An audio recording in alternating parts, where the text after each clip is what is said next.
Inner engineering खंड 1। पाठकों के लिए संदेश। इस तरह की पुस्तक को पढ़ने के कई नज़रिए हो सकते हैं। पहला यह है कि आप सीधे अभ्यासों को करना शुरू कर दें, खुद से इसको आजमाने में लग जाएं। मगर यह किताब सेल्फ हेल्प पुस्तिका होने का दावा नहीं करती। इसमें एक ज़बरदस्त व्यवहारिक रुझान तो है, पर इसके अलावा भी बहुत कुछ है। दूसरा यह है कि इसे आप सैद्धांतिक रूप से लें, मगर यह विद्वता हासिल करने के लिए भी नहीं है। मैंने कभी भी योग का कोई ग्रंथ पूरी तरह नहीं पढ़ा। मुझे कभी पढ़ने की ज़रूरत भी नहीं पड़ी। मैंने आंतरिक अनुभव को आधार बनाया। अपने जीवन में काफ़ी बाद में जाकर मैंने पतंजलि के कुछ योग सूत्रों को सरसरी निगाह से पढ़ा, जो कि योग का एक महत्वपूर्ण ग्रंथ है। तब मैंने महसूस किया कि उनके मर्म तक मेरी खास पहुंच है। इसका कारण यह है कि मैंने उन्हें सैद्धांतिक रूप से पढ़ने के बजाय अनुभव के स्तर पर देखा। योग जैसे एक गूढ़ विज्ञान को सिर्फ एक सिद्धांत में सीमित कर देना उतना ही दुखद है जितना कि उसका इस्तेमाल बीमारियों को दूर करने वाली कसरतों के रूप में करना। और इसलिए इस किताब को अंततः 2 खंडों में बांटा गया है। पहले में एक रोड मैप बनाया गया है और दूसरे में उस पर चलने के तरीके सुझाए गए हैं।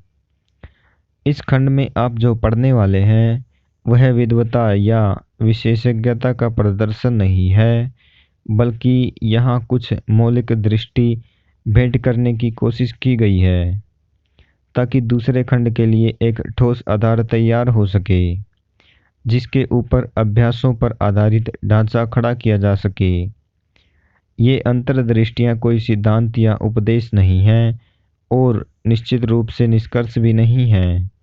उन्हें एक ऐसी यात्रा के दिशा सूचकों के रूप में देखा जा सकता है जो सिर्फ आपको ही करनी है, किसी और को नहीं। ये ऐसे मूल दृष्टिकोण हैं जो मेरी उस चरम जागरूकता से जन्मे हैं जो 33 साल पहले एक रूपांतरकारी अनुभव के बाद मुझे मिली। यह खंड आत्मकथात्मक चर्चा के साथ शुरू होता है, ताकि आप उस लेखक के बारे में कुछ जान सकें जिसके साथ आप समय बिताने वाले हैं। अगर आपने बाकी पुस्तक पढ़ने का फैसला किया, इसके बाद यह खंड कुछ बुनियादी विचारों की जांच परख करता है, जिसमें कुछ आमतौर पर उपयोग होने वाले शब्दों जैसे नियति, जिम्मेदारी, खुशहाली और उससे भी महत्वपूर्ण शब्द योग का अन्वेषण करता है। इस खंड के अध्याय एक साधना के साथ समाप्त होते हैं।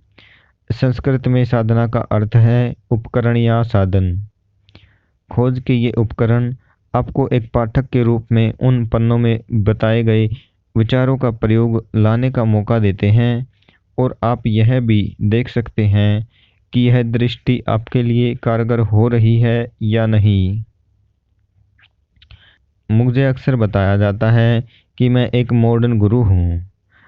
उस पर टिप्पणी पर मेरा जवाब है कि मैं न तो मॉडर्न हूँ, न प्राचीन, न नए युग का, न पुराने युग का।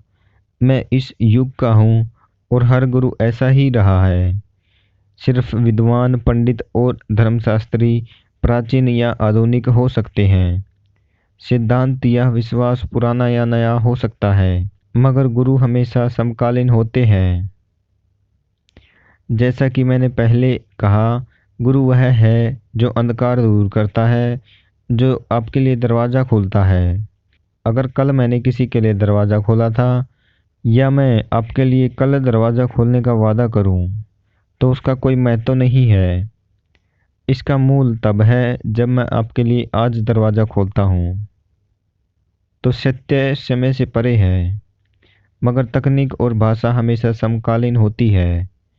अगर ऐसा नहीं है तो उन्हें त्याग देना चाहिए। कोई परंपरा अपने समय में चाहे कितने भी प्रतिष्ठित क्यों न रही हो, अगर वह अपनी प्रासंगिकता खो चुकी है तो उसे बस म्यूजियम में ही रखा जा सकता है। हालांकि मैं इस किताब में एक प्राचीन तकनीक का अन्वेषण करूंगा, पर यह एक ऐसी तकनीक है जो आज भी पूरी तरह से कारगर साबित होती है। व्यक्तिगत रूप से मेरी दिलचस्पी कुछ नया सिखाने में नहीं है, मेरी दिलचस्पी सिर्फ सत्य में है। मगर मैं आशा करता हूँ कि अगले खंड में आपको कुछ ऐसे भी पल मिलेंगे जहाँ ये दोनों एक दूसरे से मिलते हुए प्रतीत होंगे। क्योंकि जब सही स्थितियाँ होती हैं, जब कोई दृष्टि आंतरिक स्पष्टता से पैदा होती है और वह ग्रहणशीलता के सही पल में पाठकों को भेंट की जाती है, तो एक पुरातन सत्य जबरदस्त तरीके से रूपांतरकारी साबित होता है। अचानक वह ताज़ा, जीवंत, प्रदीप्त व नवीन हो जाता है, मानो उसे इतिहास में पहली बार बोला या सुना गया हो।